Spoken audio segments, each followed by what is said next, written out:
먼저 레버리지 몇 배를 땡길지 정할 수 있어요. 저는 3배를 땡길 건데요. 즉 3만 달러만 가지고 6만 달러를 빌려서 총 9만 달러를 투자해 볼 겁니다.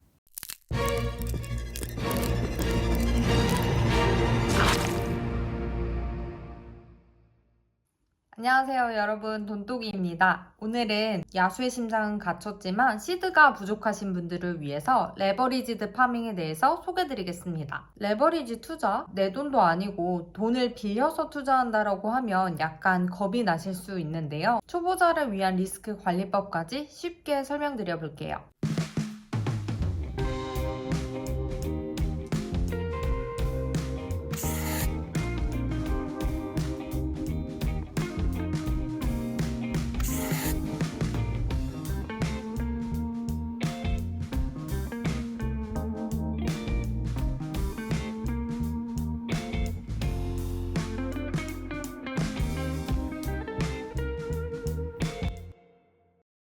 팬케이크 버니를 예시로 설명드릴 거예요. 팬케이크 버니는 이자 농사, 일드 파밍을 위한 서비스인데요. 다양한 토큰을 예치하고 이자를 받아갈 수 있는 풀들이 존재합니다.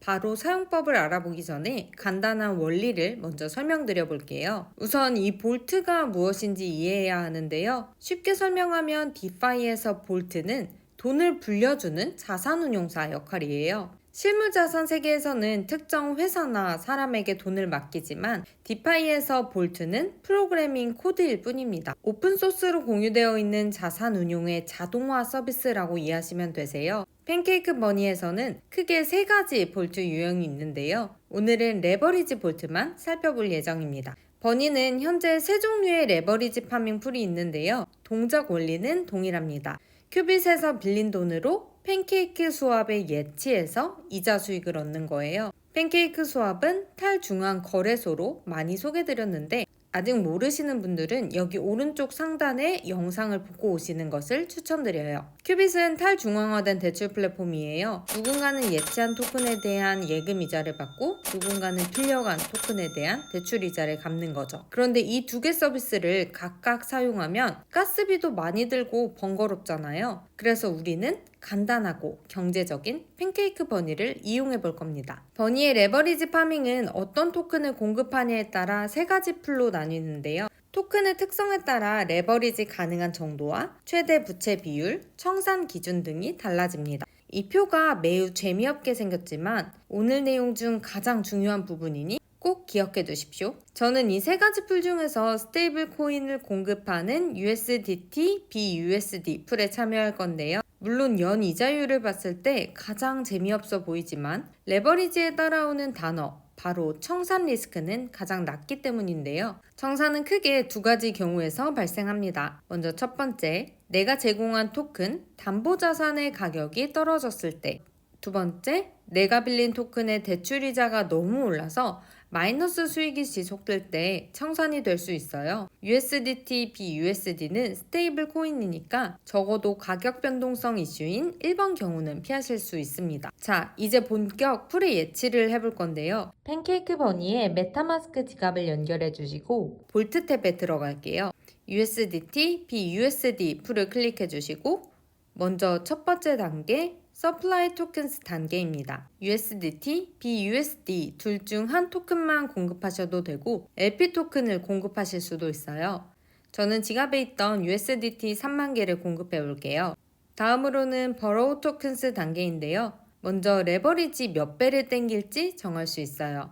저는 3배를 땡길 건데요. 즉 3만 달러만 가지고 6만 달러를 빌려서 총 9만 달러를 투자해 볼 겁니다. 이 6만 달러는 어떤 토큰으로 빌릴지 비율도 정할 수 있는데요. 토큰별로 상환해야 하는 대출 이자가 실시간 달라져서 이에 따라 연 이자율도 변동됩니다. 예를 들어 지금 USDT의 대출 이자가 더 낮은가 봐요. USDT로만 빌릴 때 예상 연 이자율이 더 높네요.